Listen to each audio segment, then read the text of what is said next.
Good morning on this July 4th weekend. We are celebrating 250 years of America.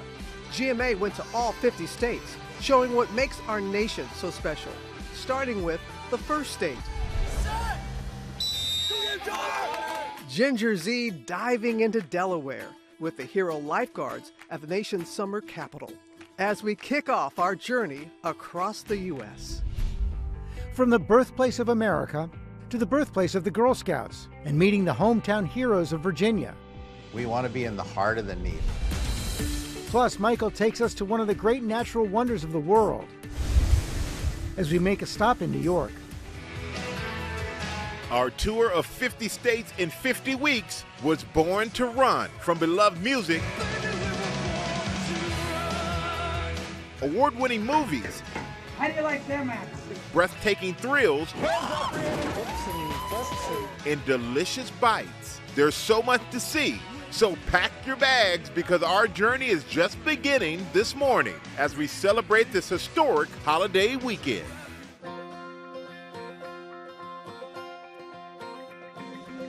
Good morning, and thanks for joining us on this special 4th of July weekend for Disney Celebrates America as we journey across the country. For the past year, the GMA team has been visiting every state in the order they joined our union. Now, as we celebrate the 250th anniversary of our nation, we're bringing you back, showcasing what makes our states and our country so special. And we're going to begin with the state that started it all. Ginger kicked off our series in Delaware, the very first state on the sand with the Rehoboth Beach Patrol.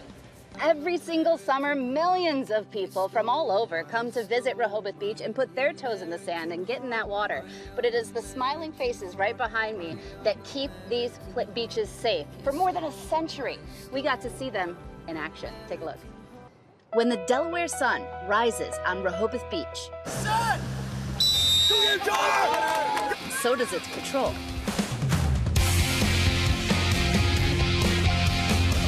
Marine-like training has put them in a league of their own. You've got to be able to do a 500-yard swim in under 10 minutes. You got to be able to hold your breath the whole length of a pool. But their mission? It's simple. Safety. Make sure everyone goes home, right? Yep. Yeah! People look at beach lifeguards and think we're just tanning, not doing much all day, but especially here in Rehoboth, we have at least 100 people in your water most days that you're responsible for. Those lives are on your hands. And boasting national championship winning members from the Sussex County lifeguarding team. Those hands are more than qualified to protect more than 7 million beachgoers visiting the nation's summer capital. You hit the ground running, 6 weeks of rookie training. Definitely, I can say that it was the hardest thing I've ever done. 5 years ago, Dion Stevenson joined the patrol ranks as a rookie. Now, as an appointed lieutenant and newly registered nurse, she's helping train up the patrol's next generation.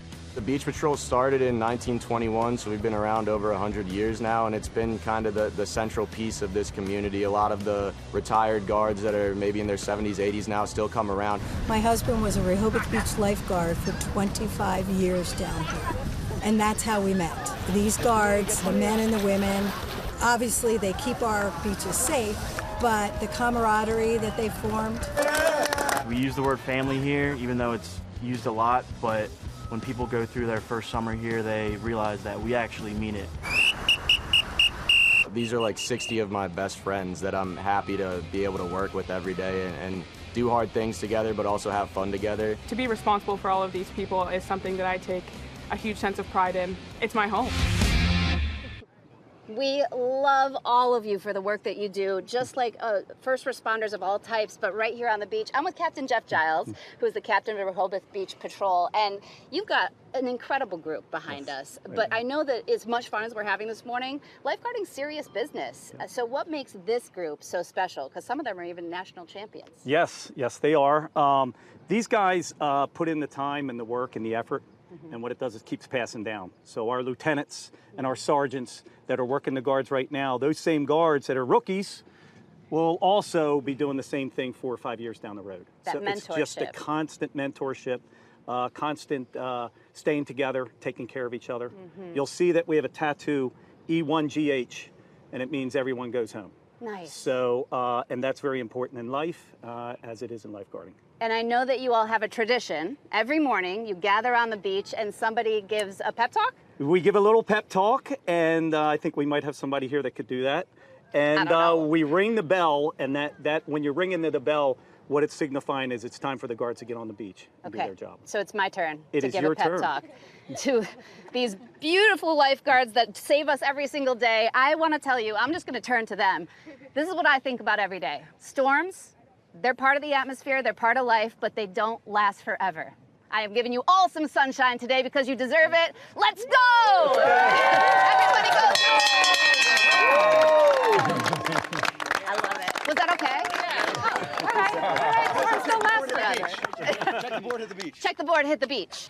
You heard Ginger, check the board, hit the beach. Now to the second state to join the union, Pennsylvania. Ike Gajachi has a look at some of the things that make Pennsylvania great, all in 90 seconds. Listen, I gotta tell you, Pennsylvania, it's home to the oldest and, dare I say, best drive-in theater. And this beautiful state has so much more to offer. So here's a look at a few more things that make Pennsylvania so great, all in 90 seconds. Good morning from the Keystone State, the great state of Pennsylvania. This is your first visit in Philadelphia. It's a quaint old place, don't you think, filled with relics. Starting in Philadelphia, where America was born, the founding fathers signing the Constitution and the Declaration of Independence.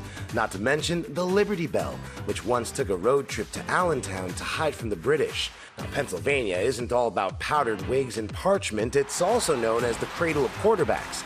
Dan Marino, Johnny Unitas, Joe Montana call the Keystone State home. Throwing in the end zone.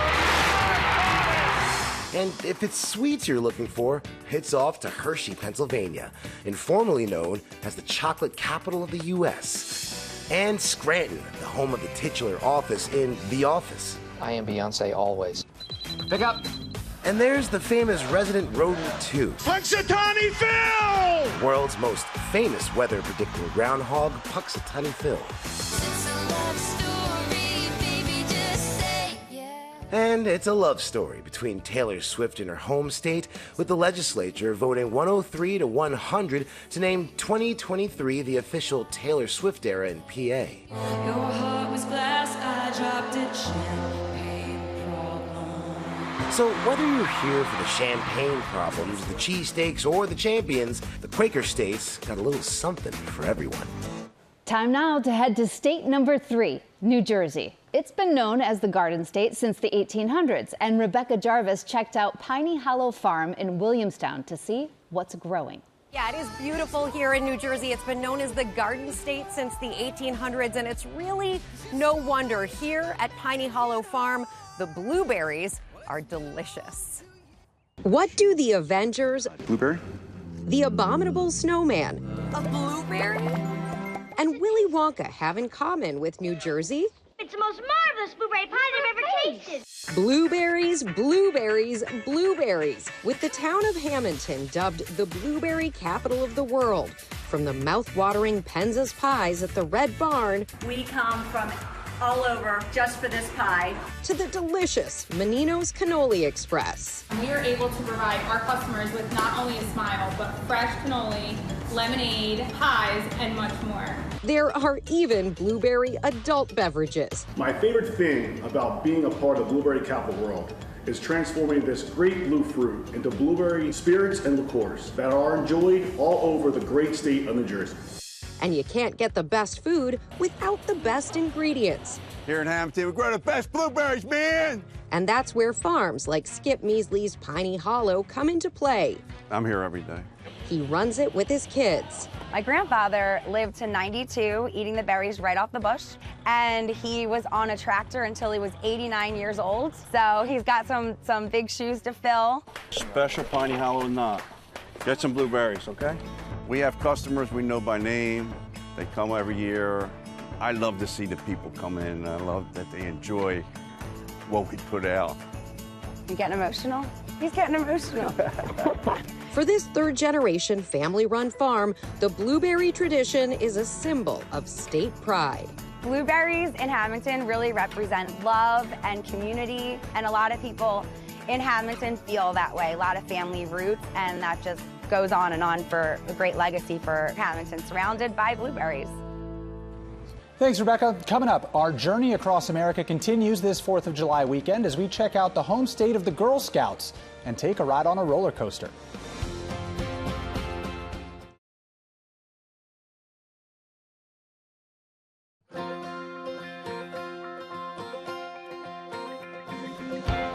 Back now with our journey across America, celebrating our nation's 250th anniversary. So we're on to state number 4 with Deborah Roberts, going back to her home state of Georgia, where the Girl Scouts were first founded.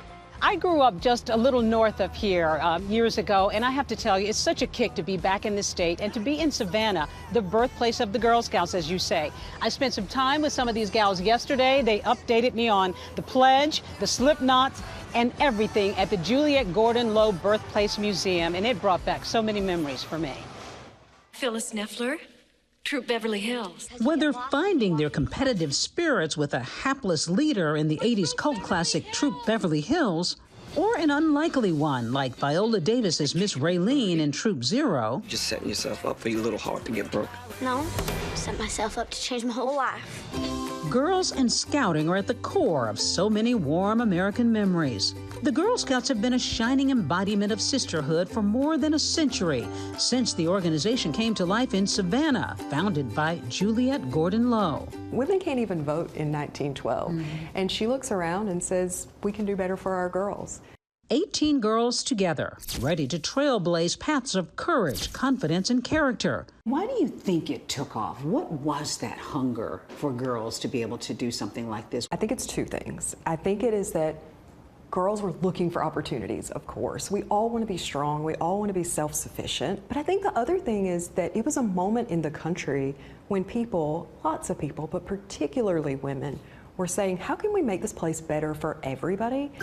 Today's U.S. Girl Scouts, more than 2 million of them, continue that legacy, including Taylor Swift, Venus Williams, and former First Lady Michelle Obama. I, too, proudly claim a piece of that legacy, along with 5 of my sisters. We were all Girl Scouts. To this day, I remember the pledge. On my honor, I will try to serve God and my country. All Girl Scouts learn key tasks from STEM to outdoor essentials, getting badges along the way, the most prestigious being the Gold Award. Ellis Greer created spaces for people with disabilities. I actually have a cousin with Down syndrome and autism, and so I kind of wanted to bring him into this and kind of do it in his name. Paris Wilson was about not tying stations. I recognized me and my fellow troop members. During our downtime, we felt that there was more that we could be doing, and the response so far has been great.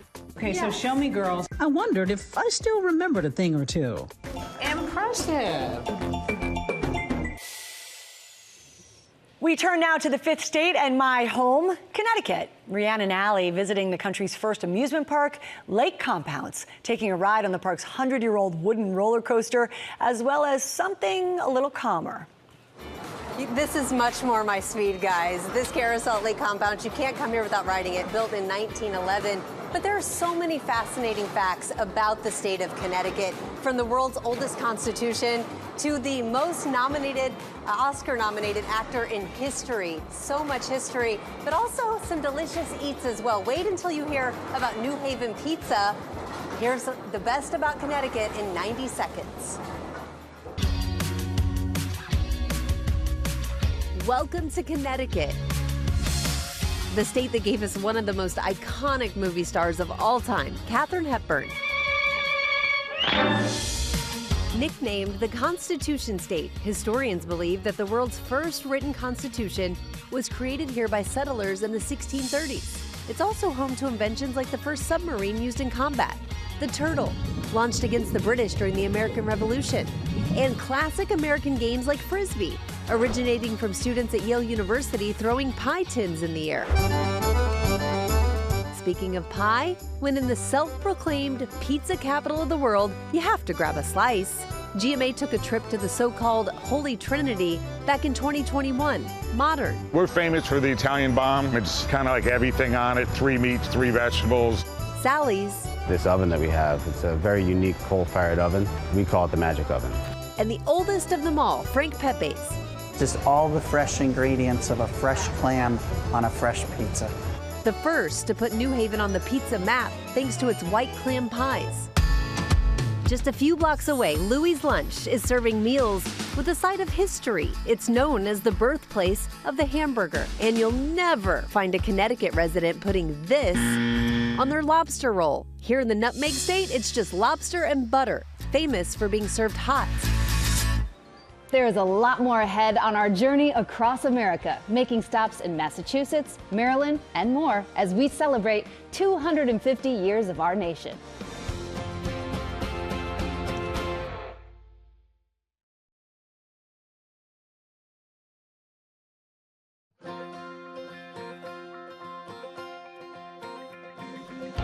Welcome back with our journey across America, celebrating our nation's 250th anniversary this July 4th. Now let's visit our sixth state, Massachusetts. Its name comes from its original inhabitants, the Massachusetts tribe. Their name means near the Great Hill. Here are more fun facts in 90 seconds. Feel I'm going back to Massachusetts. Long before the Bee Gees waxed poetic about the state, 102 pilgrims aboard the Mayflower landed on its shores in 1620, forging the path to self-government and democracy. About 250 years later in Boston, Alexander Graham Bell would make the world's first successful telephone call. Can you hear me now? Good. Boston is also home to the first post office, built in 1639, just 5 years younger than America's oldest public park, Boston Common. Dr. James Naismith invented basketball here in Springfield in 1891. And chew on this. You know Nestle's Toll House cookies? The recipe was created in Whitman, Massachusetts at the Toll House Inn. A proper gentleman eats one cookie at a time. But these aren't cookies. They're Newtons. And the Fig Newton, named after Newton, Mass. The Bay State is swimming in water sports, from sculling to sailing. Here comes a 1-2 pitch. Red Sox win the World Series. And if you like sports and winning, Time to say it again, Boston. Anything's possible. Massachusetts teams have won 40 championships across the Big Four sports. The Boston Bruins have won the Stanley Cup. How do you like them apples? How about big stars? Matt and Ben, Mark and Chris, Steve, Uma, and Io all hail from Massachusetts. Now it's time to head to Maryland. Morgan Norwood is by the Chesapeake Bay, telling us how the state's next generation is preserving some of its vital history. Can't get enough of those views. And look, that beauty of that landscape is only matched by the power of the history here in Maryland. And there's so much of it. I mean, you can't tell Maryland's story without telling the story of Harriet Tubman. And so many here are working to preserve that legacy and her story for the next generation. Take a look. From the blockbuster film Harriet, starring Cynthia Erivo. I'm Harriet Tubman, leader of this group. We do what I say. To a life-size statue cemented in the Maryland State House. History is still alive. History is still growing. The trailblazing abolitionist Harriet Tubman's legacy is living and breathing on Maryland's eastern shore. We will continue to honor the work of General Tubman through this historic marker that's recognized at the place of her birth. Born as Araminta Ross in 1822 near Cambridge, Tubman's known for courageously leading 70 people on foot about 100 miles north out of slavery. We're very close to where Harriet Tubman was born and where she spent her childhood and her early years. I try to lead with love and compassion, and I try to have her guide me. She is my North Star. Inspired by Tubman's legacy of courage and determination, Park Service Director Angela Crenshaw. Welcome to Harriet Tubman Underground Railroad Visitor Center. Come on in. Leading the opening of Tubman's Visitor Center, Crenshaw just named Maryland's Woman of the Year. Oh my goodness. And another special honor in store for the first Black woman park director. We have an official governor's citation in appreciation of your outstanding services to the citizens of the state of Maryland. Just 30 miles north of the center, Good morning, America! Paulette Green and Donna J. Deere, who've owned and operated this sacred land since 1994, a vital stop on the Underground Railroad. We're talking about the history, we're talking about the heritage, but we are creating a heritage in our lifetimes. The couple preserving 111 acres where Tubman's father and brothers lived. Oftentimes when people come onto the property, they say to us, coming up the driveway, they feel something different. I may walk through the woods and I think, boy, I wonder how many people traverse this area. Maintaining diverse harvests day in and day out. Basil, cucumbers, tomatoes, that's a beautiful pepper. Look at this. Mount Pleasant Acres Farm's Look at that. soil is rich in history, including this witness tree. Meaning that it has probably seen so many things. People coming through the woods and so forth. Paulette and Donna gaining national attention after the short film The Aunties, profiling their 3 decades-long conservation efforts. We have continued to nurture the land, continue to nurture the people that we come in contact with, and let them understand what it really means to be on this property. Building community on their land. They really run a tight ship, and you really can't get away with anything less than the best. The Aunties' next vision, inspired by Tubman, teaching young people agricultural and survival skills. I can foods. I make relishes, and we're going to be able to extend that service. We're in the process now of making it into what we're calling Bed Brunch and Beyond. Come and visit us and see for yourself. Just incredible. The witness tree, I mean, that is history that you can see, but you can also feel as well. And we've got members and volunteers from the farm. Thank you so much for what you're doing to preserve that legacy for the next generation. We also want to shout out the Navy as well. They're hanging out with us this morning. Thank you so much for your service.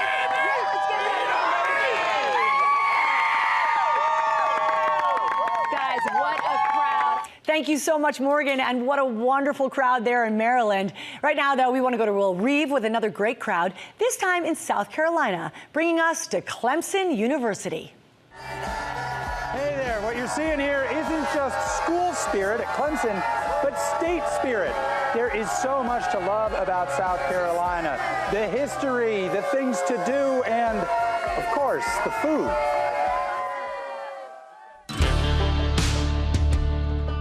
From the sweeping views of the Blue Ridge Mountains to the 187 miles of coastal serenity, welcome to South Carolina. Famous boardwalks, including Myrtle Beach, also dubbed the mini golf capital of the world, with over 50 mini golf courses. Speaking of golf, the state is home to America's first golf course. Did you know it's illegal to fish with a yo-yo here? And Lee County might have a lizard man? Just outside of Charleston is Fort Sumter, where the first shots of the Civil War were fired. And there's Fort Jackson, the U.S. Army's largest training center. The heritage of the Gullah people still prominent today throughout the Low Country region. Thought to be between 300 and 400 years old, the angel oak tree on St. John's Island stands as the oldest living thing east of the Mississippi. And locals know the Palmetto State actually produces more peaches than the Peach State right next door. You'll find college pride and rivalry between the Clemson Tigers and the University of South Carolina Gamecocks. Sweet tea and barbecue were born here. So were television's finest. Sure about that? We'd like to solve the puzzle. I wanna love you. And Darius Rucker, too, a proud native and the state's official ambassador. Here, the state's smiling faces and beautiful places are brighter than ever. Only wanna be with you.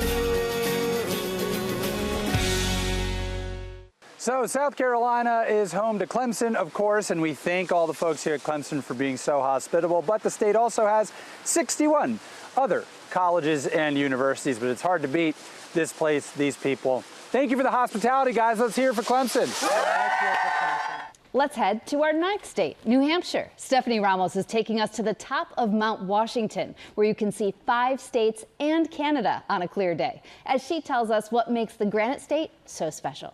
It is absolutely gorgeous up here. We are still here at the top of Mount Washington with some friends here that have joined us. We climbed more than 3,700 feet on the Cog Railway, which you saw earlier. And guys, the temperature drop, it's insane. So at the base, it's about 55 degrees. Up here, about 33 degrees. Every time we climbed about 1,000 feet, the temperature dropped about 6 degrees. But really, in any season, from base to summit, there is an adventure here in New Hampshire.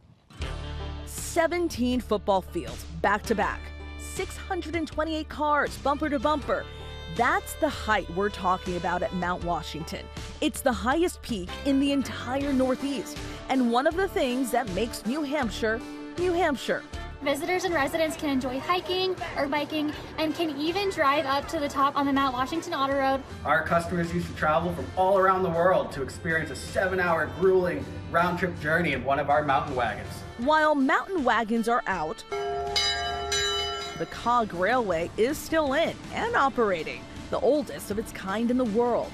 It's been around since 1869. It's survived for 156 years, and it still captivates the visitors that come up here. Good morning, America! And when it comes to places to stay, you're stepping into history. The Omni Mount Washington, a landmark establishment built in 1902, and the original Glen House just down the road that traces its legacy back to the 1850s. Also found here,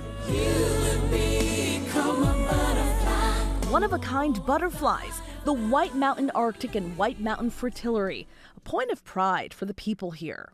These two butterflies are our responsibility in New Hampshire. They don't live anywhere else. They are specific species, and I love that we have the opportunity to appreciate them and take care of them.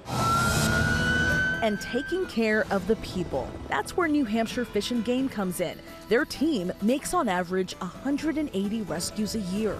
We've had rescues last from anywhere from a few hours up to potentially 12 hours at a time. And there are portions where you're more than 10 miles from the nearest road, so if you had to carry someone those 10 miles, you not only have to hike in the first 10 miles to get to them, but you then have to carry them back out. We deal with people who are either hunting, fishing, snowmobiling, hiking, and they know what we do, so I think they appreciate it a lot more and show us the gratitude.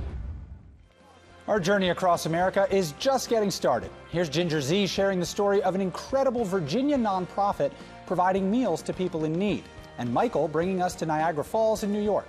We'll be right back.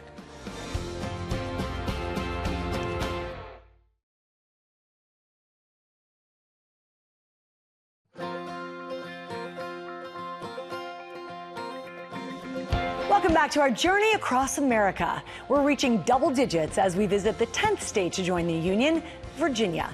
Ginger is bringing us to Portsmouth and the headquarters of Mercy Chefs. It's a nonprofit organization that provides restaurant quality meals to people in disaster zones and underserved communities around the globe. From the hard-hitting hurricane in North Carolina to catastrophic flooding in Central Texas, when disaster strikes, Virginia hometown heroes Mercy Chefs is on the scene, providing carefully crafted hot meals for those who need it most. Thank you so much. We think our obligation is to go where there's the greatest need. We want to be in the heart of the need. Spurred to action after witnessing the widespread devastation of Hurricane Katrina in his hometown of New Orleans, Chef Gary LeBlanc and his wife Anne founded Mercy Chefs in 2006. The only thing I could do that would make a difference was to go down and cook. So I went down and volunteered. It is phenomenal what happens. It's something so simple. There's love in those boxes. Headquartered in Portsmouth, the mission is simple. Just go feed people. I've always been in this area. I just realized, wow, we can use these kitchens when we're not in disaster to help. I said, you know, Gary, you can throw a rock and hit a hungry kid right here in our backyard. Their bustling community kitchen, staffed completely with volunteers, often partnering with fellow community nonprofits. They might be doing after school or elder care or battered women programs, but they don't have a food component. So for us to add food to what they're doing, sort of that rising tide lifts all boats. Tidewater Youth Services works with children in foster care and offers an educational cooking program through its connection with Mercy Chefs. Coming into the kitchen is just magical. Not only are they learning something, but they're also being exposed to a safe place where they know that they're getting nourishment emotionally and physically. They are an integral part of uplifting our citizens in our community, and we are so grateful to have them here in the city of Portsmouth. Mercy Chefs has served more than 30 million meals at home and abroad since its founding. We always say amazing things happen over a shared meal. And we get to do that with people on their worst day. We love the things that you'd eat at home with your family. We love the things that mom would cook for you, that grandmom would cook for you. Those are the things that we want to provide. And how lucky are we? We get to be live here with Gary and Anne LeBlanc. So good to have you. And we just learned a lot about what you've done. But I've got to say, learning and seeing you out in the field often. Gary, tell me, you do kids with autism classes. You've got so many programs that go beyond this. Why is food the perfect vehicle to help people? Amazing things happen when you share a meal. We do it as family, we do it as friends, but we often get to do it with people who've just had the worst day of their life. And for us to be able to go in that moment and share a beautiful, beautiful chef-prepared meal, it's all we can do to bring some hope and some dignity and a little way forward for people. You do it on the order of 30 million meals served, and 20 years now that you've done this work. Can you just give us one anecdote, one story that sticks out to you of the reaction of someone that you've helped? Well, I know there was a mom, and she was pregnant, and she had her kid, like 3 other kids in the car, and I handed her meals and just said, how are you holding up? And she just burst into tears. Yeah. And there's just nothing like a warm meal. She was able to feed her family that day and not worry about, what am I going to do for everyone? How am I going to feed this baby inside me?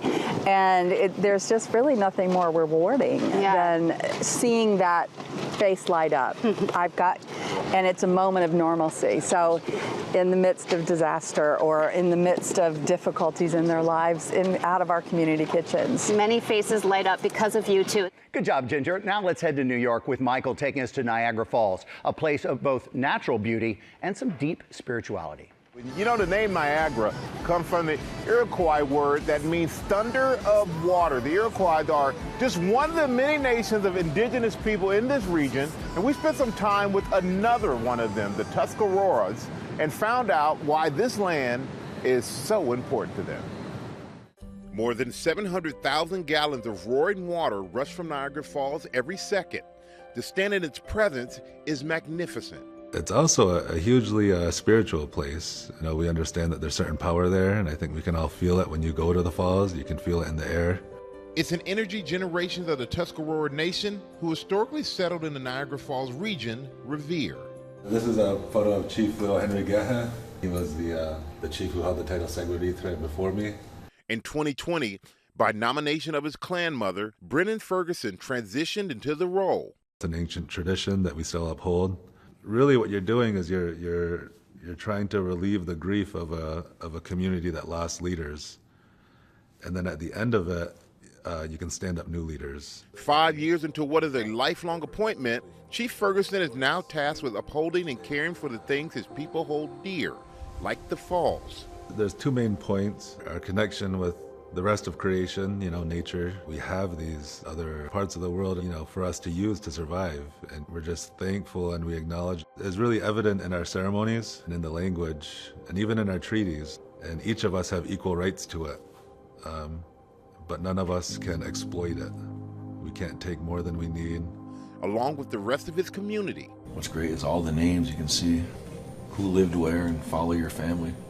He's preserving a rich history that was nearly erased by American assimilation efforts. And the idea was to take Native children off the reservation from their families and put them in boarding schools to force them to speak English, to change their religion to American religions, to live like Americans and not to be Native. It's really not ancient history. People that we know that are alive today are survivors of boarding schools. My grandma gave me one of them. Marissa Printup's grandma Nan was one. Now with every beaded stitch, she along with Robert Delamonte, her friend and co-owner of Tuscarora Woodworks, are making sure their people's voices are never silenced. We like to say that art is how we express ourselves as indigenous people, craft is how we sustain ourselves, and community is the foundation for everything that we are as people. Open for business on the Tuscarora Reservation for the last 12 years, their quaint storefront is decked with vibrant and authentic Haudenosaunee crafts, from beadwork to wood pieces. Each of these has a meaning. Every item with its own unique story to tell.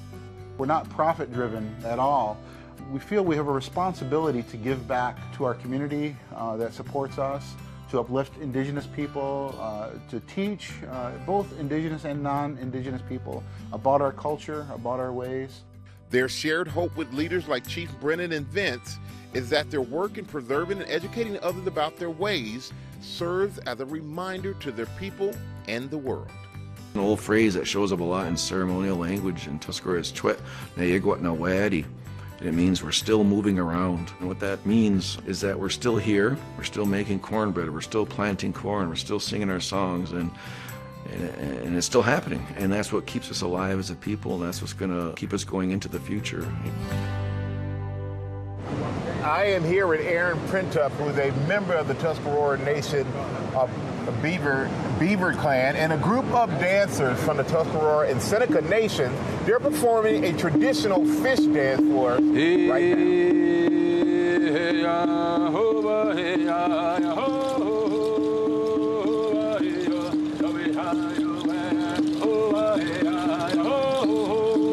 And Aaron, we know the singer kicking off the dance with an announcement. Can you tell us what's happening with the announcement today? Yeah, so what Alan did is he announced in Seneca the next song that we're going to be singing and dancing. He also announced the lead singers and dancers as well, and he said that we will be dancing the fish dance. And what's the significance of the fish dance?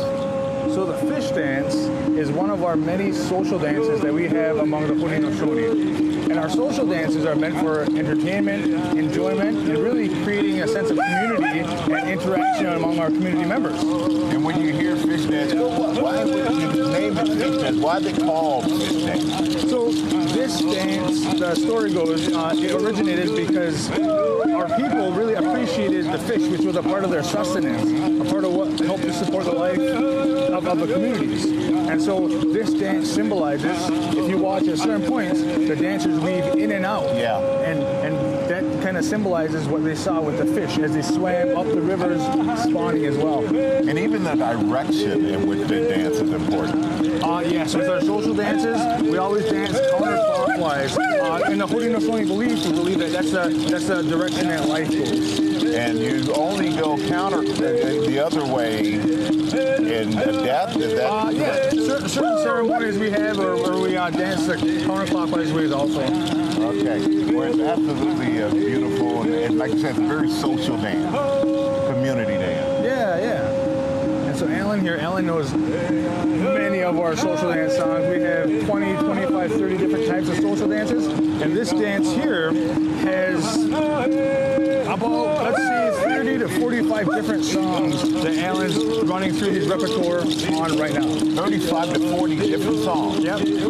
That's a lot of dance. Yeah, man, that's a lot of memory as well for Alan, who, like I said, knows many of our social dance songs. Well, I appreciate this. It's really beautiful, and it's great to get a chance to see everyone do the fish dance and understand the significance behind it. Yeah, another interesting thing about our social dances, Michael, is that if you watch the dancers, each dancer dances their way. There's no specific step for the dance. Each dancer is an individual. Such a powerful moment to see the traditional Tuscarora Nation fish dance.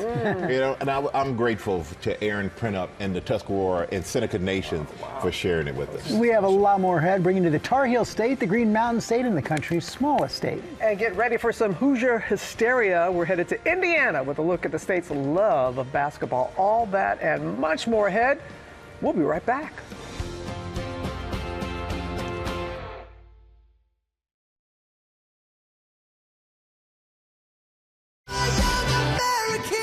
Good morning on this July 4th weekend as we visit all 50 states, hitting the road. Here we go. Oh, in the seas to see the best of our country. How beautiful. As we celebrate 250 years of America. From the Tar Heel State, home of the Blue Ridge Mountains and the shores of the Outer Banks, to our nation's smallest state with a big heart and a school like no other. There are 38 states to go, and the journey has just begun. So, buckle up. We're headed to the birthplace of the blues. America's music came out of this music. Having some big fun in the Big Easy and balling out in the Hoosier State. We're even visiting the famous Fiona the Hippo as we journey across America.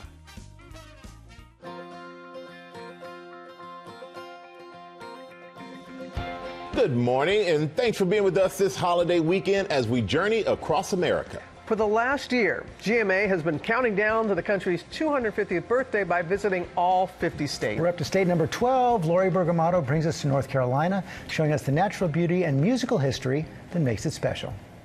From the Blue Ridge Mountains to the shores of the Outer Banks, the terrain of North Carolina is as rich as its history, stretching back to 1585 and the first English colony in the New World on Roanoke Island. Music permeates the soul of North Carolina. From the nostalgia of James Taylor, in my mind I'm born Carolina, to the genre blending of Nina Simone and country stars Luke Combs and Eric Church. Hands of time. Famed for film and TV production, including The Andy Griffith Show, which showcased life in small-town Mayberry, North Carolina. And innovation took flight in 1903 at Kitty Hawk with the Wright brothers' Wright Flyer, cementing North Carolina's legacy as first in flight. Speed reigns supreme at the NASCAR Hall of Fame in Charlotte. North Carolina natives Dale Earnhardt and Richard Petty are among the stock car racing icons that have helped make the state the epicenter of NASCAR. Home to basketball all-stars Golden State Warriors Steph Curry and legendary Michael Jordan, who both played high school and college basketball in the state. And the official state vegetable, the sweet potato. In fact, half the nation's supply of sweet potatoes are grown in North Carolina soil. That's over 1 billion pounds a year of the orange superfood produced there. Next stop, Rhode Island. The Ocean State was the 13th to join the Union. Will Reeve is bringing us to a school unlike any other in the country. Hey, what's going on there, guys? That was a little sneak peek performance from the Hurricanes cheer team. Thank you so much for that. It's an amazing day here. We've moved down from the lighthouse into the Block Island School here. This is basically the whole school. There's only 1,000 residents year-round on Block Island, despite the millions of people who come visit every year. And we're going to show you in just a second what makes this place so special and the small town values that they've passed down for generations. Every summer, this tiny island, 12 miles off the shore of Rhode Island, gets up to 20,000 visitors a day. And with its long stretches of beach, stunning natural wonders, and boutique-lined streets, it's easy to see why. But in the winter, Block Island becomes a very different place. Everything closes, except 2 restaurants and this grocery store.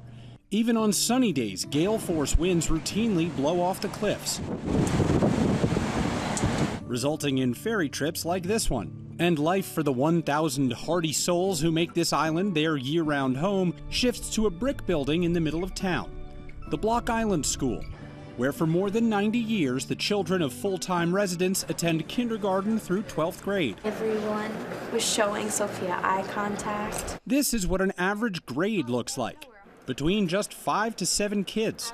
The test tubes are already provided for you. Roberta Closter is the school's science teacher. So you're going to use your body to box me out. The assistant basketball coach. Good work. Make sure those are lead passes, please. Among many other things. Teachers just don't teach. I've been a basketball coach, National Honor Society coordinator. I'm the Career Pathways coordinator, and I'm also the high school science department.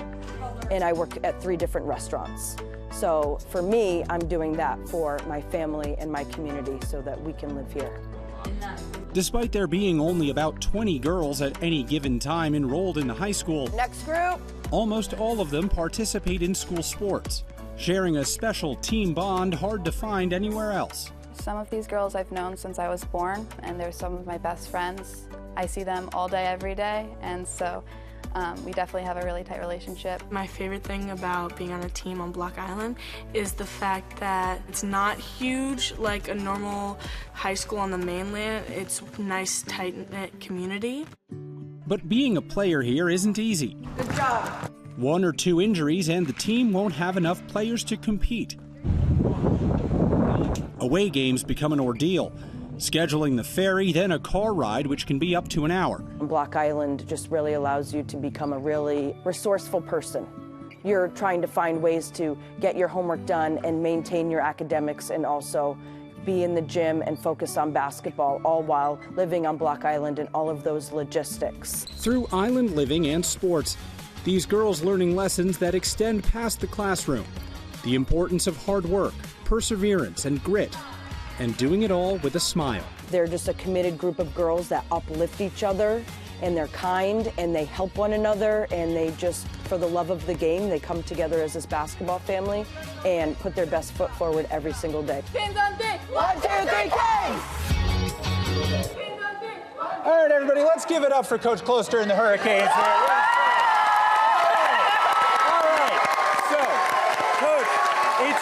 It is so clear how much basketball means to you and your girls. So we actually have a special message for you from someone very important in the area of New England. I want you to take a look. Hey, Block Island girls basketball team. It's Tina Charles here with the Connecticut Sun. We are so impressed by you all and just your dedication and commitment to our sport that us at the Connecticut Sun wanted to gift you tickets to next season to watch us play. We will arrange everything, and I can't wait to see you all, and good luck for the rest of the season. You are going to a Connecticut Sun game with the girls. Oh my gosh! What do you think? I'm so excited. I can't wait to take the girls to the mainland and have them experience a real game. Oh my God, we're so happy to help you out there. Thank you so much. So much looking forward to that. That's New England's only WNBA team, so you're going to have a fantastic time there in the spring, but we have something for you right now. If my little cheerleader friends could come help me out here, we've got another special gift for you.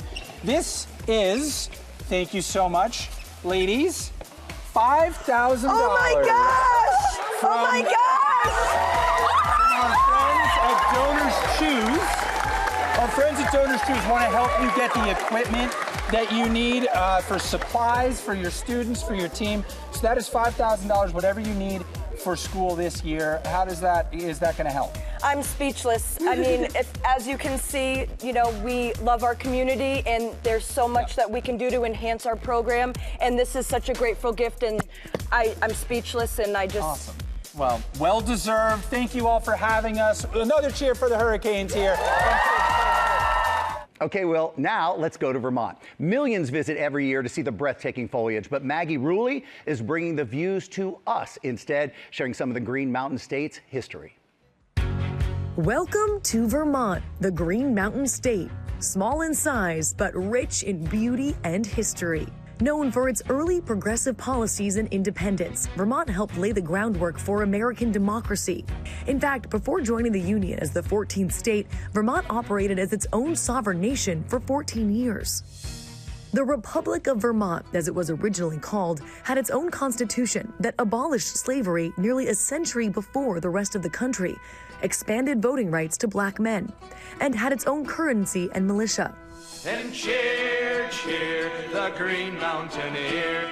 The Green Mountain Boys, a fearless militia led by Ethan Allen, fought to defend Vermont's land and played a key role in winning the Revolutionary War. The state is home to famous musicians like Grace Potter, Noah Kahan, and Fish. And in 2000, Vermont became the first state to legalize civil unions and provide same-sex couples with greater rights. In 1968, it became the first to ban billboards, preserving the state's scenic beauty.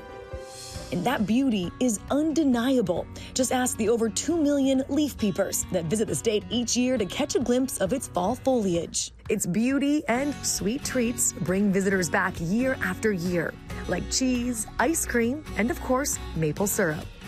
As the #1 producer of maple syrup in the U.S., Vermont is sure to leave you with a sweet impression. So guys, now we get to talk maple syrup. It is sweet treat time. I'm so excited. I'm here with Chris Poacher. You are the leader of educational tours here at the Von Trapp Family Lodge and Resort. And you know, we just heard that Vermont is the lead producer of maple syrup here in the country. But my question is, how do you actually make maple syrup? Maggie, we drill into our sugar maples.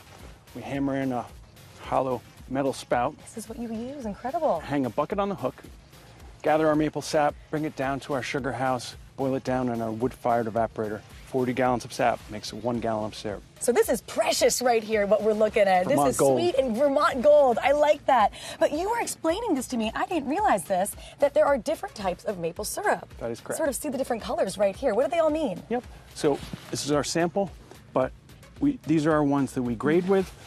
Golden in color, delicate flavor, amber in color, rich in flavor, dark in color, robust flavor. And things like the environment, when you tap, can all depend and make different flavors based on what happens in the environment. Incredible. So, which one do I get to try today? I'm just going to jump to it, okay? I've been staring at maple syrup all morning. Okay, Amber Rich. And can you explain what this tastes like? It has a rich, buttery flavor. Amber in color. And our journey across America continues, from the horses of Kentucky to off-road wheeling in Tennessee to the beloved Cincinnati Zoo of Ohio. We'll be right back.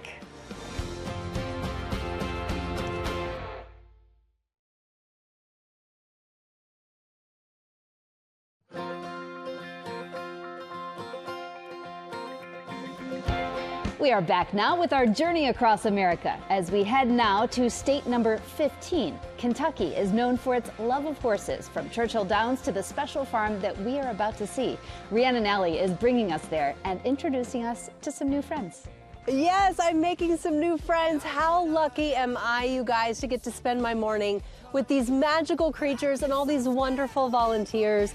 This is Firefly and Norma here, and they are just a couple of the more than 1,000 horses that have been saved here at the Kentucky Equine Adoption Center since they started in 2007. There are so many incredible stories. Here are just a few of them. Here in Kentucky, the majestic horses that graze the expansive bluegrass pastures are the backbone of the state's economy and cultural identity.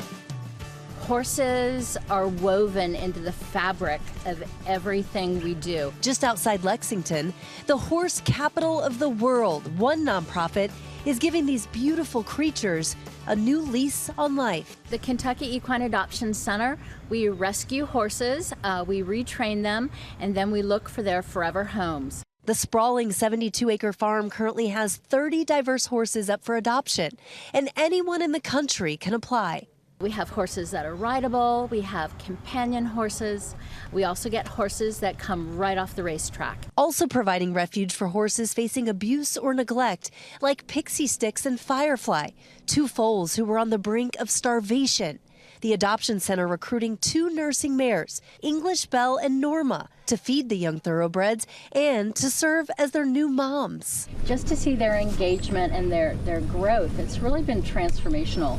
A team of trainers, good boy, led by Elsie Kopczynski, work to rehabilitate and prep the animals for their next adventure. We want our horses to be prepared before they leave. And we've adopted horses out to be therapy horses for people. Sometimes they're also just a pasture pet, so somebody's backyard best friend.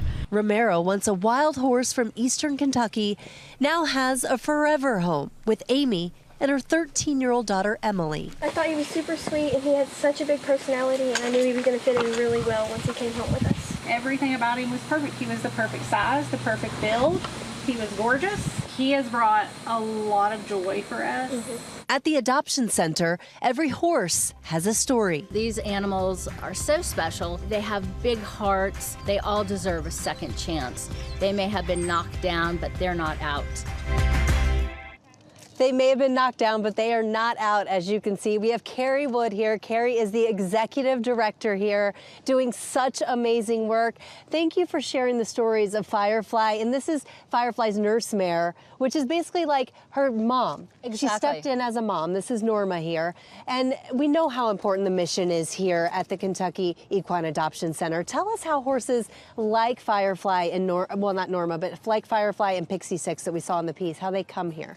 Yeah, so so they come here. These came to us from animal control. So they were actually taken from a farm that was undergoing hardship, and they came to us very underweight and malnourished. They came with their original mothers, but we saw that the foals needed extra care. So we hired the nurse mares, Norma and English Belle, to step in and feed the horses. And now look at Firefly and Pixie Sticks back there, both thriving, only 5 months old. Yes, they're gaining about 3.5 pounds a day. They're putting on lots of weight and doing all the things a baby horse should do. Wow. We're really happy with their recovery. I've been amazed because you said usually foals are so crazy, and Firefly here has been so gentle and sweet. But Carrie, I have something very special for you because you guys are doing such important work here, and it's being recognized now. We have an acclamation. This is from Kentucky Governor Andy Beshear.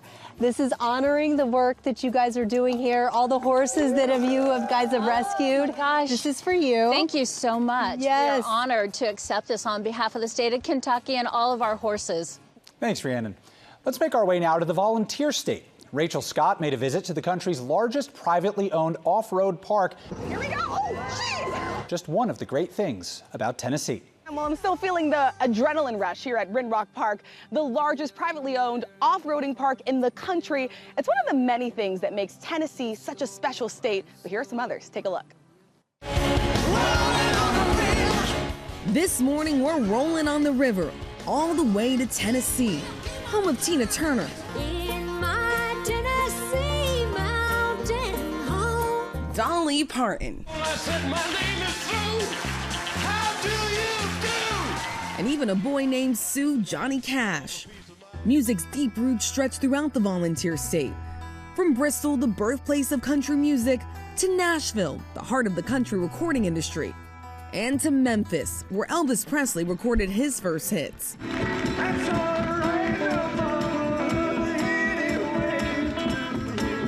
And speaking of Elvis, other than the White House, his Graceland is the second most visited house in the U.S. Tennessee was the 16th state to join the Union, making it official on June 1st, 1796. Today, you can hike the Great Smoky Mountains, the most visited national park in America, before reaching for a refreshing Mountain Dew, the drink created here in the 1940s. Well, my Thomas does the do. Oh. And 4. Mini golf was patented here in Tennessee, even though the first course was constructed a mile over the border in neighboring Georgia.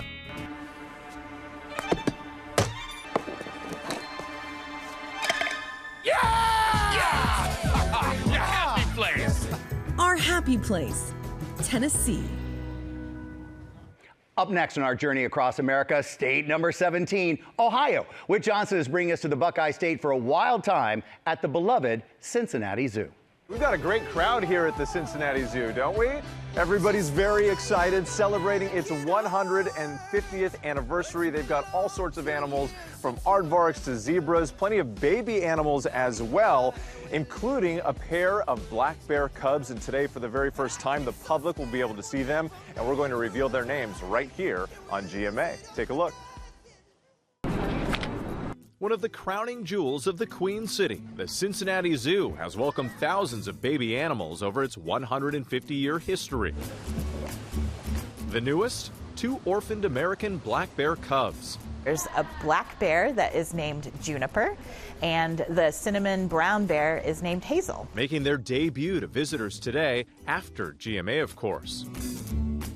The 8-month-old sisters are already showing their big personalities. Juniper comes across as just the adventurous one, although every now and then she's not, but she barrels right in. Hazel is a little bit more cautious, but we think a little more smart. So she's like, lets her sister kind of dip her foot in first before she follows. Next, swing on over to the gorilla habitat to meet the first gorilla born here in 10 years.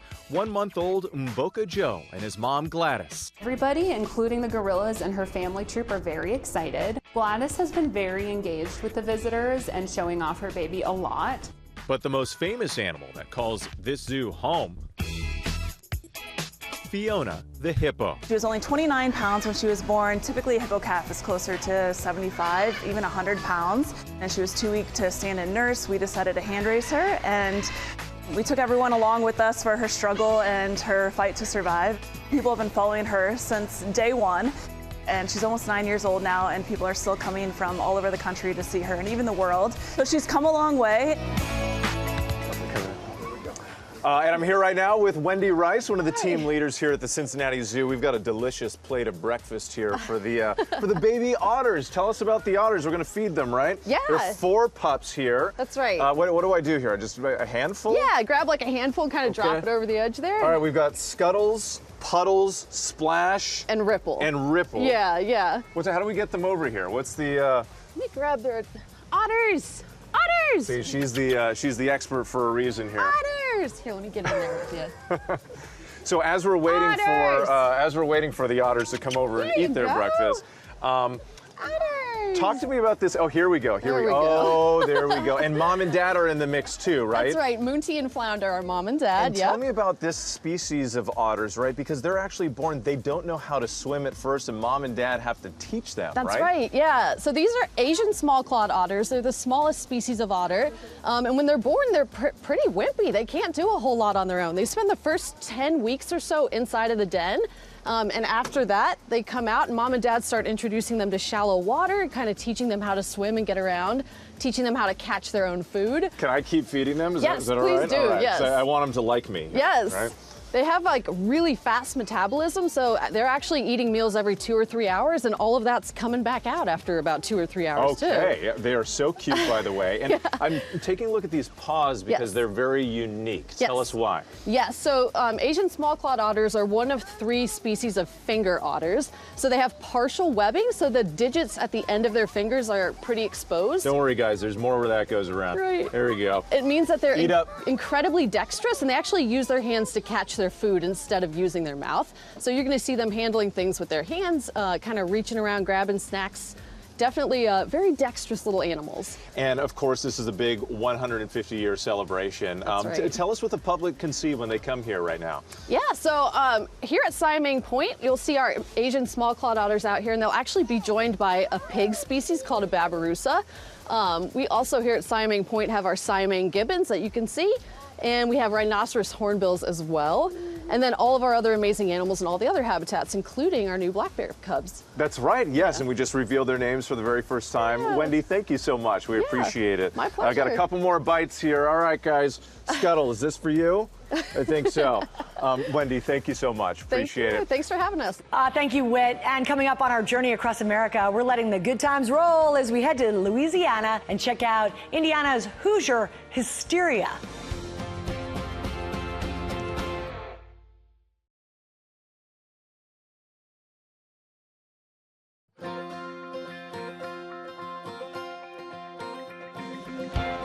We are back now celebrating our nation's 250th anniversary with our journey across America. As we travel to every state in the country, we now head to Louisiana with Cameron Matheson. From New Orleans, French Quarter to the bayous that stretch for miles, Louisiana really knows how to let the good times roll.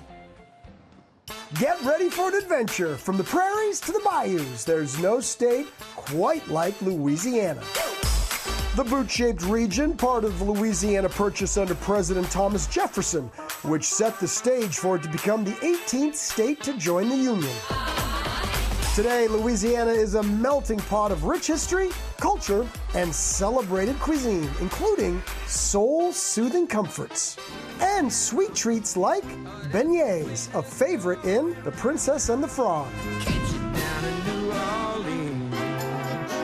Nicknamed the Pelican State after the official state bird. It's also known for its alligator-filled swamplands, the most in the country. The city of New Orleans, coined the birthplace of jazz music, and the hometown of jazz pioneer Louis Armstrong. Now when the saints come marching in. And who dat? It's the beat of the bayou. People in New Orleans know a little something about those other saints. The Big Easy, also the backdrop of Streetcar Named Desire. Hey, Stella! Just one of over 2,500 films shot in the state. But the crown jewel of Louisiana, Mardi Gras, bringing tradition, fanfare, and plenty of beads as carnival season reigns supreme. Now, when you think of Indiana, one of the things that certainly comes to mind is basketball. And Robin is here to tell us all about the Hoosier hysteria. The saying goes, in 49 states, it's just basketball, but this is Indiana. From some of the country's largest high school arenas to college campuses across the state and the famed Gainbridge Fieldhouse. Clark cutting, it's Mitchell with the finish.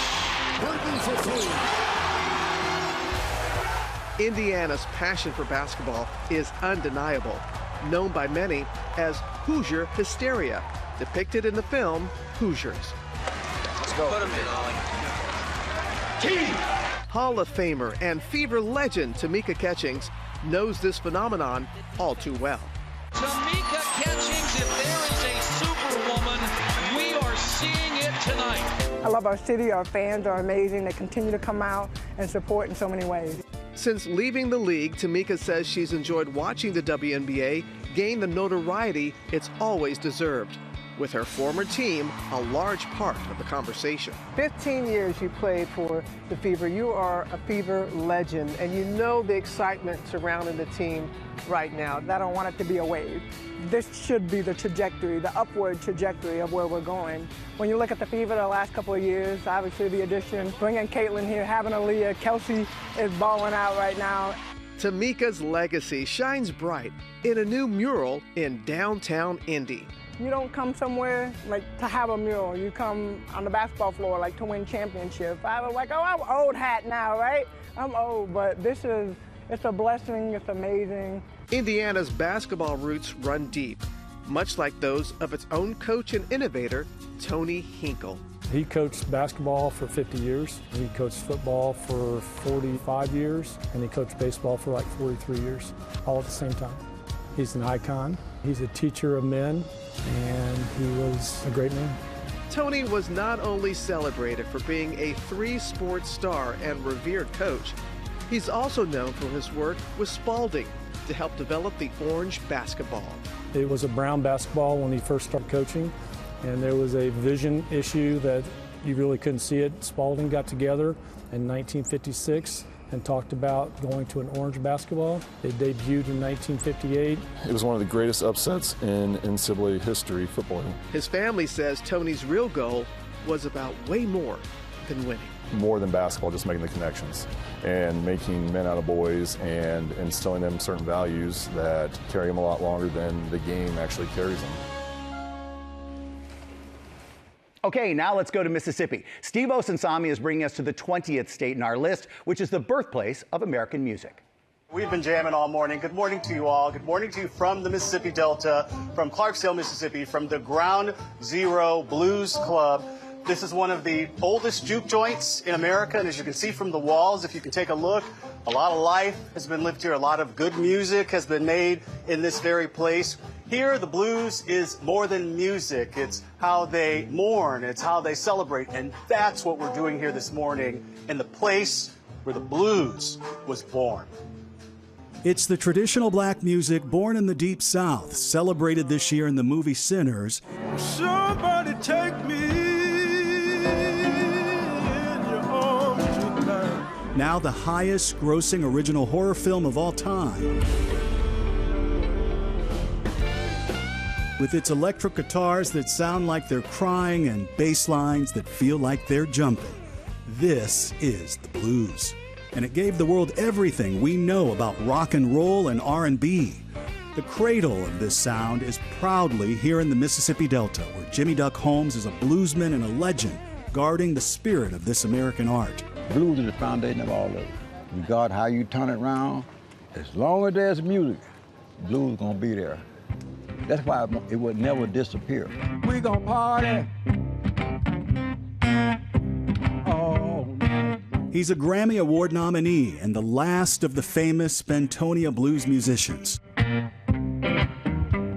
It's known for the signature way they play the guitar. The guy that started the music, what they call the Bentonia blues, he was my neighbor.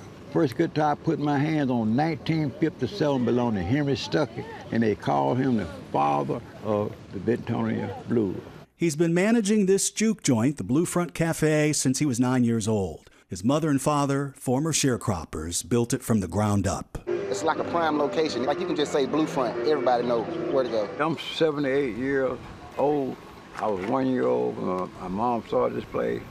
In other words, 99% of my time, all of my life, been spent around the Bluefront. Today, it's the oldest operating juke joint in all of Mississippi, celebrating 77 years of good times. This joint, blues musician, means a lot to the state of Mississippi. All night long, till the break of dawn. A 2-hour drive north, the Ground Zero Blues Club has been shaking and grooving the blues since 2001 in Clarksdale, Mississippi, where the history books say that the blues began. It has a famous son of Mississippi as an owner, Oscar winner Morgan Freeman, who with a business partner and a friend built a modern take on the traditional juke joint. So we decided we'll give you a place. There are a lot of musicians in Clarksdale, but they didn't have a venue, a steady venue. So we decided, let's make it dependable. America's music came out of this music. I gotta find me another woman, get the blues off my mind. And one of our artists, Anthony Big A. Sherrod, you always ask him, how do you learn how to play the blues? First thing he'll do is put your hand on your heart. Whether at the Bluefront, if you ain't tried Jimmy Duck, you ain't had the real deal. or at Ground Zero, the rich spirit of the blues plays on. They're doing something special here. It's a show that they're actually taking on the road, and it's called the Symphonic Blues Experience. And what they're doing is they're marrying great artists like this man who you're about to meet with a symphonic orchestra, sometimes 80 pieces, and they're performing around the world. You've been performing around the world, Yes, right? sir. Yes, sir. The next performance is at Stanford University, and I want you now to meet a blues legend, not just here in Mississippi, but across the world, Big A and the Ground Zero Band. Guys, give him a hand. Thank you for joining us.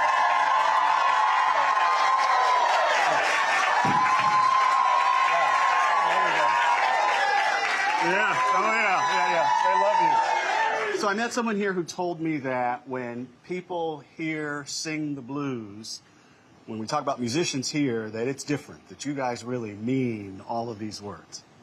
Oh, yeah. Yes, sir.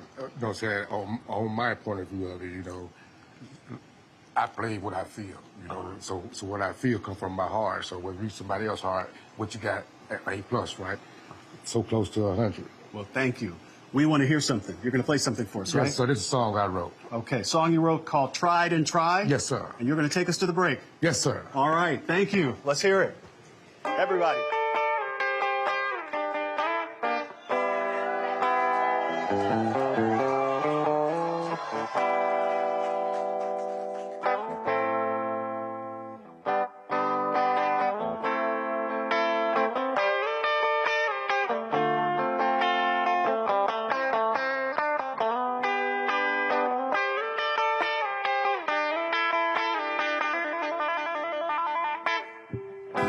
I tried and I tried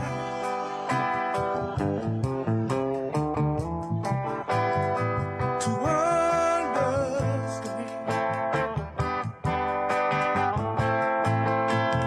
I know it's out that is out of my hand.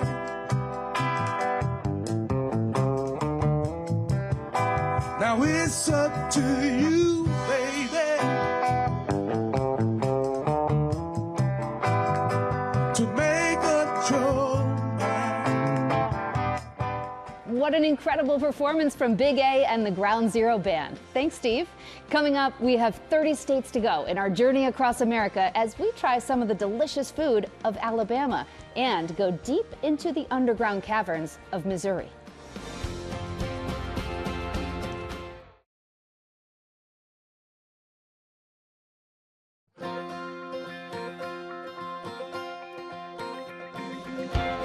We're back now with our journey across America, celebrating 250 years of our nation. So let's go to Illinois with Alex Perez. From the north of the state all the way down to the south and everywhere in between, our 21st state brings so much to the table.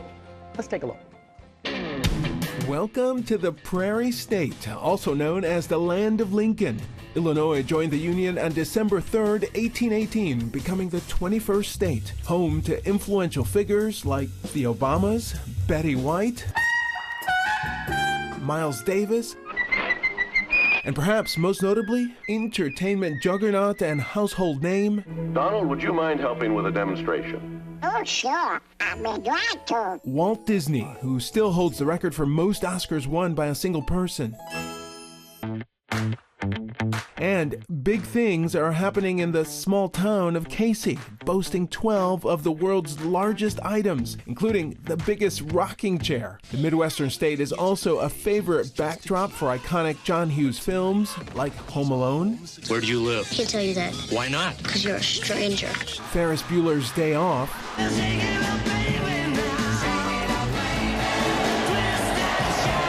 And don't you forget about The Breakfast Club.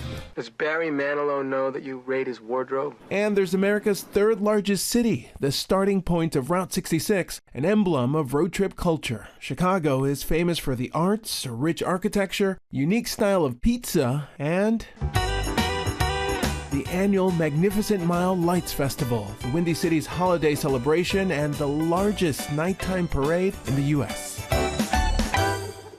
Now we are headed to Alabama, a state steeped in history, music, and delicious food. The town of Bayou La Batre is known for its shrimp and oysters. So Faith Abube went out with a family of shrimpers who see their work not just as a job, but as a calling.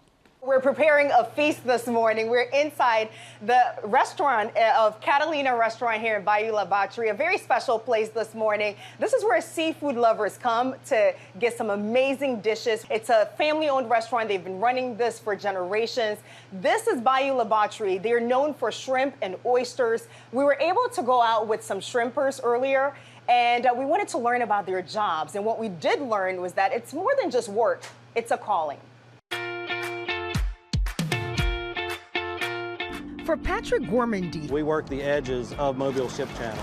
His office is a shrimp boat, working alongside his brother-in-law and nephew. Nothing. Jellyfish. Yep. This is real shrimping right here. Here on the shores of Mobile Bay, fresh seafood is a way of life. It's the way that people made a livelihood off of the bay, Mobile Bay, for many, many generations. And it's very vital to keep that heritage going here. When you've had a shrimp out of Mobile Bay, it tastes different than anything you could ever get at a restaurant. Especially in the coastal town of Fairhope, once the home of Arthur Winston Groom, who wrote Forrest Gump. Bubba Gump Shrimp. It's a household name. Patrick and his wife Kathy have been running their own shrimping business since 2017. Look at her go. Honoring a family legacy in the maritime profession. And we named it Heritage Seafood as a tribute to my father, who got me into the business. It's not just a career, but you really have to love it because it's hard work. It is not an easy way to make a living. Heritage Seafood offering a unique service at the docks. Shrimp sold fresh off the boat directly to the public. To know that we get to nourish families, that they trust us to take care of their food for them, that's probably the best part of the job. The Gormandys cultivating a loyal and dedicated following. Patrick has gotten a lot of notoriety. It's almost like a little bit like an opening day to a sporting event. Customers eager to take home some of the haul. This whole parking lot will be completely full. Yeah, just with packed. People waiting in lines with coolers. For me and for my family, I think it's really important to know where your food comes from. Heritage Seafood, now a staple in the community. I told my wife, I said, I want to build a following. I want to be their fisherman. I want people to say, I have a guy. And I've always said I'd like to get another boat, and at this rate, we might need one. Next stop, the great state of Maine. Nicknamed the Pine Tree State, nearly 90% of its land is covered in trees. Just one of the reasons it's such a special place. From the luscious forests and national parks to the nearly 3,500 miles of coastline and its 4,600 offshore islands, And that doesn't even include the 32,000 miles of rivers and streams. Welcome to the picturesque, dreamy Maine. And speaking of dreamy... From now on, you can expect that I'm going to show up. The birthplace of McDreamy himself, Patrick Dempsey. Beautiful day to save lives. And Anna Kendrick. I got my ticket for the long way round. Also outdoor retailer LL Bean. Before officially being founded in 1820, the state is a product of the Ice Age. Maine played a crucial role in the Civil War, standing as an anti-slavery state. Harriet Beecher Stowe wrote Uncle Tom's Cabin in Brunswick. Bangor, Maine became the model for scary towns thanks to author Stephen King, also born here. Kennebunkport is the Bush family's oasis. Check out the more than 60 lighthouses. And when you're hungry, you gotta have the lobster. 90% of the country's lobster supply comes from the 4,600 licensed lobstermen. And did you know that 99% of the country's wild blueberries come from here? It's no wonder why Maine is a breathtaking piece of heaven all year round. It is time to head to Missouri. Rhiannon and Allie going miles underground to check out the incredible wonders that give Missouri the nickname the Cave State. That's right. There are more than 7,000 caves in the state of Missouri. I am here in the beautiful St. Louis, but I actually traveled across the state to see some of the incredible wonders underground, to see why Missouri is the only state you can ride through a cave. Take a look. Here in the Cave State, this breathtaking subterranean scenery is enough to unlock anyone's inner Indiana Jones. Missouri is home to more than 7,500 documented caves, with dozens of them open to the public. But in Springfield, there is one unique attraction that you won't find anywhere else in the country. There's 4 caves in the world you can ride through, and we're the only ones here in North America. The fantastic caverns are traversed in these bright red Jeep-drawn trams, guided by cave enthusiasts like Chandis Ingenthron. It's beautiful, drop-dead gorgeous, beautiful. And we get people from all over the country that come here. A Jeep-drawn trailer can take people through, and you can see more in that 1 hour than you can just walking through the cave. I hopped in the passenger seat to see what makes these caverns so fantastic. How beautiful. First discovered in 1862 by a hunting dog named Juno, the massive cave is intertwined with the state's history. We were the second cave in the country to have electricity. And the first explorers are part of women's history. We're going to see where the first explorers wrote their names on the wall. 12 young ladies were the first to survey the caverns in 1867, their names forever etched into the stone walls. That's incredible. We don't know a whole lot about them other than that there was a newspaper written about them, that this was the largest cave that they had ever seen. And conservation and education is a key part of the tours. That's a big part of really our mission statement here, is to keep people informed, educate children on what purpose caves serve in our day-to-day life, and keep them interested in it so we can keep places like this safe and clean and accessible for generations to come. But it's the accessibility of the attraction that has made the fantastic cavern so remarkable for more than 6 decades. When you're visiting most caves, there's a trek involved. You have to hike downstairs, hike upstairs, crouch, duck, crawl. Your grandparents can come through here, an infant child can come through here. The fact that we can reach that many people makes this a really special place. And we are going from deep underground to now one of the coolest, most incredible sites above ground here in Missouri. We are here at the Gateway Arch National Park, and I am joined now by Superintendent and Deputy Superintendent. This is David Murray and Pam Sanfilippo. And I'm going to start with you, David, because I want to talk about millions of people come to the Arch every single year. What do you think it is about this incredible monument that draws so many people here? Well, I think obviously the Arch, the 630-foot monument, the largest man-made monument in the Western Hemisphere, is definitely the draw. But beyond that, we also have a world-class museum and the incredible old courthouse, which draws in visitors every single day to see history, both past and present. It really is something to see, especially at sunrise. It's been gorgeous. And Pam, it's the 60th anniversary. What makes the monument so special to the city of St. Louis and really the whole state of Missouri? Well, it is the 60th anniversary of the completion of the arch, and the park was established almost 90 years ago, so we're celebrating that as well. I think for St. Louis, it just represents the city, and that's shown by all of the different companies that use the arch as part of their logo. Yes. They're proud to share that. We are proud to have the arch here in Missouri, aren't we? Thank you so much, Pam. Thank you so much, David. And guys, you know, sometimes you see these monuments on Instagram or on social media, and they really don't, you know, aren't as magnificent in person. I have to say the arch is one of those. It's even more breathtaking in person. It's just incredible to see. Thank you, Rhiannon. We have a lot more ahead on our journey across America with 26 more states to go as we celebrate our nation's 250th anniversary. Ginger is going to take us home to her home state of Michigan, showing us why she just absolutely loves it. You know what? I'm taking you to mine as well. So get ready to head to Texas with some spectacular views of the night sky. All that and more when we come back. So don't go anywhere.